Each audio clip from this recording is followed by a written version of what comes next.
नमस्कार शेतकरी मित्रांनो, तुमचा 2025चा खंडित राहिलेला जो पीक विमा आहे त्याच्या संदर्भात अतिशय मोठ्या प्रमाणात घोटाळा हा समोर निघून आलेला आहे. तो कसा काय हे आपण जाणून घेणार आहोत. त्याचबरोबर तुमच्या खात्यामध्ये पीक विमा किती तारखेला जमा होणार आहे याच्या संदर्भाची सविस्तर डिटेलमध्ये माहिती आपल्याकडे आलेली आहे. त्या माहितीच्या निकषानुसार सर्व अपडेट आपण जाणून घेऊ. त्याचबरोबर तुमचा 2022, 23 आणि 24चा आधीचा जो पीक विमा राहिलेला आहे तो बऱ्याचशा ठिकाणी वाटप देखील झालेला आहे. कुठं वाटप झालं हे मी सांगितलेलं देखील आहे. ते जर तुम्ही पाहिलं नसेल अद्याप तर तुम्ही चॅनलवरती जाऊन पाहू शकता. तर 2020 ते 24च्या पीक विम्यासंदर्भात आपल्याकडे अपडेट नाही. 25चा पीक विमा किती तारखेला जमा होणार आहे, 25चा 2025 खरीपचा, त्याच्या संदर्भाची अपडेट आपण व्हिडिओच्या मार्फत जाणून घेणार आहोत. तर व्हिडिओला शेवटपर्यंत काळजीपूर्वक नक्की बघा. पण त्या अगोदर जर चॅनलवर नवीन असाल तर माझं नाव आहे सम्राट आणि स्वागत आहे तुमचं शेतकरी सम्राट यूट्यूब चॅनलवरती.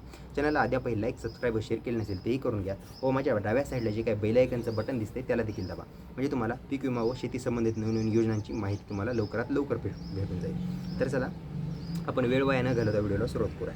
तर बघा मित्रांनो, केंद्र सरकार आता बोलताना दिसत आहे की बाबा 1 महिन्यापूर्वी केंद्रीय कृषी मंत्र्यांनी पीक विमा वाटपाचे आदेश तर दिलेले आहेत. त्याच्या आदेशानुसार पीक विमा 2025मध्येच डिसेंबर ते जानेवारीच्या फेजमध्ये जमा होणार होता, पण तो अद्यापही झालेला नाही आहे. हा अद्यापही फक्त आपल्या इथला झालेला नाही आहे, बाकीकडचा झालेला आहे. तो कुठला झाला आहे तुम्हाला सांगतो. आणि त्याचबरोबर बघा, त्यांनी PMFBY म्हणजे आपलं जे पोर्टल आहे ऑफिशियल, त्या पोर्टलच्या माध्यमातून त्यांनी माहिती दिली होती.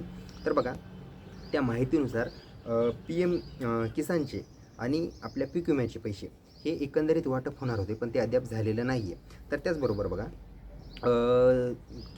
हे नाशिकमध्ये आता बऱ्याचशा शेतकऱ्यांनी ह्याच्या संदर्भात एक आंदोलन म्हणून केंद्रीय कृषी मंत्र्यांना भेट देण्याचं ठरवलं. तर तिथं जाऊन त्या केंद्रीय कृषी मंत्र्यांनी काय म्हणलं आहे माहिती आहे का, की PMFBYचे जे तुमचं ऑफिशियल पोर्टल आहे त्याच्यामध्ये तांत्रिक प्रॉब्लेम आलेला आहे. तांत्रिक प्रॉब्लेम आल्यामुळे तुमचे जे हप्ते खंडित राहिलेले आहेत ते अजूनही जमा झालेले नाही. हे त्यांनी एक उत्तर दिलं. पण थोडा टेक्निकली विचार करायला गेलं तर उत्तर प्रदेशमध्ये जे योगी आदित्यनाथ तिथले मुख्यमंत्री आहेत त्यांनी वाटपाचे आदेश दिले व मागच्या 2 ते 3 दिवसामध्ये त्यांचा पीक विमा मंजूर होऊन खात्यावर देखील जमा झाला.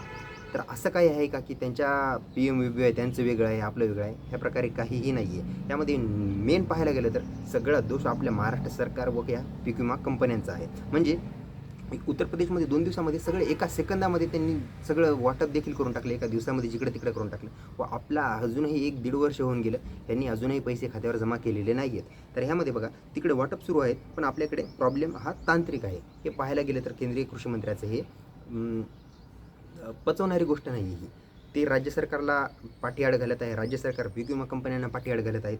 तर ह्यामध्ये खूप मोठा ह्यांनी प्रॉब्लेम करून आलेला आहे. आणि ह्यामध्ये आत्ता ह्या सगळ्या गोष्टींच्या प्रेशरमुळं अर्थसंकल्पीय हे जे अधिवेशन झाले ह्याच्यामध्ये थोडं काही प्रेशर आले म्हणून आत्ता ह्यांनी कुठं पीक विमा कंपन्यांकडून पॉलिसी चेक करायला आत्ता सुरुवात केलेली आहे. म्हणजे अजून पुढची किती गोष्ट राहिली आहे ह्यामध्ये. आता ते अवेटेड होईल, कॅल्क्युलेशन होईल व 12 भानगडी होत अजून 2 ते 3 महिन्याचा वेळ या कंपन्यांच्या मार्फत लागू शकतो. पण आत्ता सध्या वेळ आहे, अर्थसंकल्पीय अधिवेशन सध्या सुरू आहे.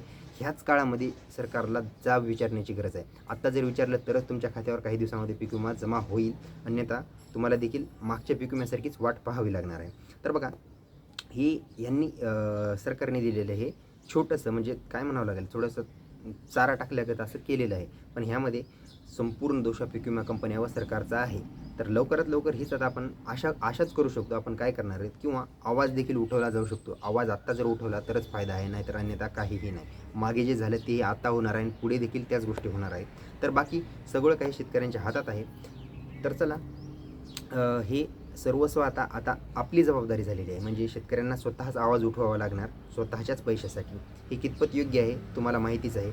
तर चला, मी कुठल्या सरकारला नावबोटं ठेवत नाही आहे, पण सरकारचं कामच असं आहे की बोलावं तर लागतं आहे. तर ही याच्या संदर्भाची आपल्याला अपडेट आलेली होती. ह्याच्या व्यतिरिक्त बाकी जर काही अपडेट आली असेल तरी तुम्हाला पुढच्या व्हिडिओमध्ये नक्कीच कळवण्यात येईल. तर इथपर्यंतची माहिती महत्त्वाची वाटली असल्यास व्हिडिओला जास्तीत जास्त लाईक करा, शेअर करा आणि सबस्क्राईब करा.